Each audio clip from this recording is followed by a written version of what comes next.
Lagi rame banget yang bahas soal bapak ini kisah haji paling menakjubkan di tahun 2025. Jadi namanya Amir Al-Qaddafi, dia salah satu jamaah haji asal Libya dan termasuk rombongan haji terakhir yang pada saat itu ada di bandara. Kisahnya dimulai pas dia mau naik pesawat. Di gerbang naik pesawat, dia itu ditahan, tidak diizinkan untuk ikut terbang bersama rombongan haji lainnya.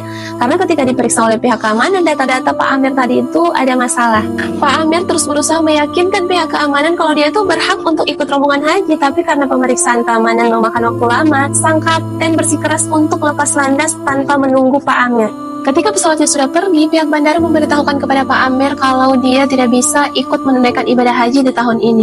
Tapi apa jawaban Pak Amir? Dia tetap bersikeras untuk menunggu di bandara. Dia yakin pesawat itu akan kembali menjemputnya karena atas izin Allah dia akan menunaikan ibadah haji. Beberapa menit kemudian, pesawat tadi itu balik lagi ke bandara karena ada gangguan teknis yang harus diperbaiki. Setelah tahu pesawat tadi balik lagi, Pak Amir kembali mengajukan data-datanya ke pihak bandara. Tapi lagi-lagi pihak bandara menolak untuk mengizinkan Pak Amir ikut ke pesawat itu. Dan pesawat itu pun diperbaiki dalam keadaan penumpang tidak diturunkan dan pintu pesawat tidak dibuka.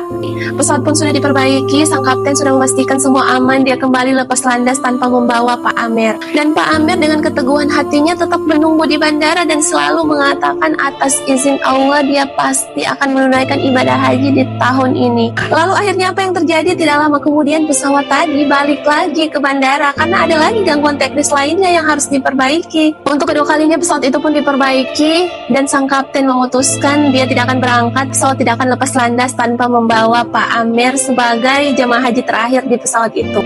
Masya Allah, akhirnya Pak Amir bisa ikut menunaikan ibadah haji bersama rombongan lainnya. Entah amalan apa yang beliau lakukan sehingga Allah itu memberikan jalan supaya Pak Amir bisa ke rumah Allah walaupun harus melalui beberapa rintangan. Kisah nyata Pak Amir ini kayak di film-film ya, dan kita bisa mengambil pelajaran bahwa segala sesuatu yang terjadi di dunia ini semuanya atas izin Allah. Dan kalau Allah sudah mentakdirkan suatu rezeki untuk kita, tidak ada kekuatan yang bisa menghentikannya. Masya Allah, saya ikut terharu katanya kita bisa merasakan jalan pintas yang Allah berikan supaya kita bisa ke rumah Allah. Untuk kita yang belum pernah ikut naik haji ataupun umrah, semoga kita juga bisa mendapatkan kemudahan dari Allah. Atas izin Allah kita bisa ke sana.